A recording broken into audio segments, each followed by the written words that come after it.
The Greedy Friend's Betrayal. Part 5. The First Signs of Betrayal. A week passed after the investment. Emily continued her normal life. Every morning she went to work with a smile on her face, believing that her money was helping build a promising company. She often imagined what the future would look like.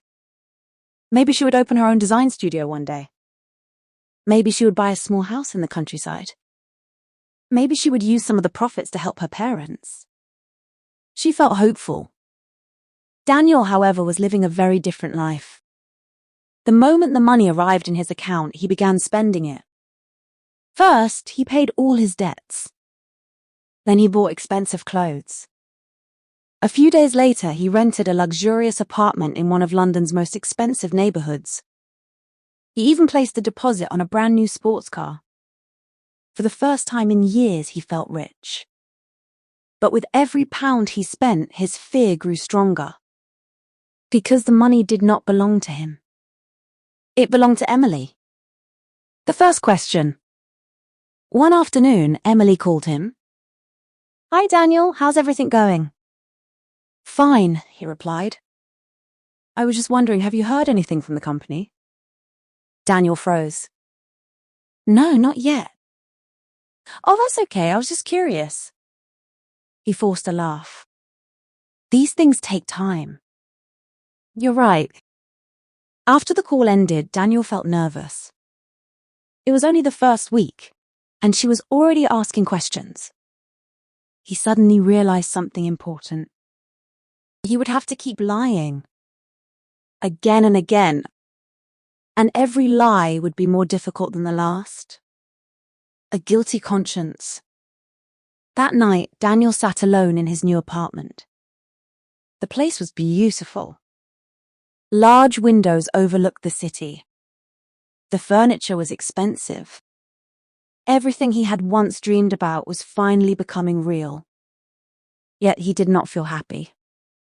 Instead, he felt something strange. Guilt. He remembered the day he and Emily had first met at university. He remembered how she had helped him when he had no money. He remembered how she had stood beside him during difficult times. A voice inside him whispered, "She trusted you." He stood up and walked to the window. "I'll pay her back," he said to himself. "I just need a little time." But deep inside, he knew he was lying to himself again. The unexpected meeting. A few days later, Emily invited him to dinner. When Daniel arrived at the restaurant, she smiled warmly. "You look tired," she said. "I haven't been sleeping well. You should take care of yourself." Her kindness made him uncomfortable. As they ate, Emily spoke excitedly about her plans for the future. "If this investment succeeds, I want to start my own business." Daniel nearly dropped his fork. "Your own business?" "Yes." She smiled. "It has always been my dream." For a moment, he could not speak. He realized something terrible. He wasn't just stealing money. He was stealing her dreams.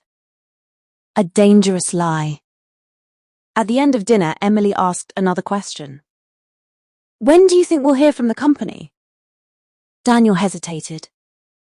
"Probably next month." "Really?" "Yes, they're preparing for a major project."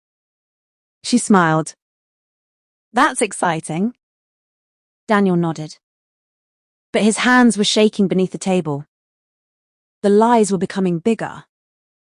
And each new lie was pulling him deeper into trouble. A suspicious discovery. The following weekend, Emily decided to learn more about the company she had invested in. She opened her laptop and visited the company's website. At first, everything looked normal. But then she noticed something strange. The website had very little information. There were no news articles about the company. No interviews. No social media activity. Nothing. She frowned. That seemed unusual. She immediately called Daniel.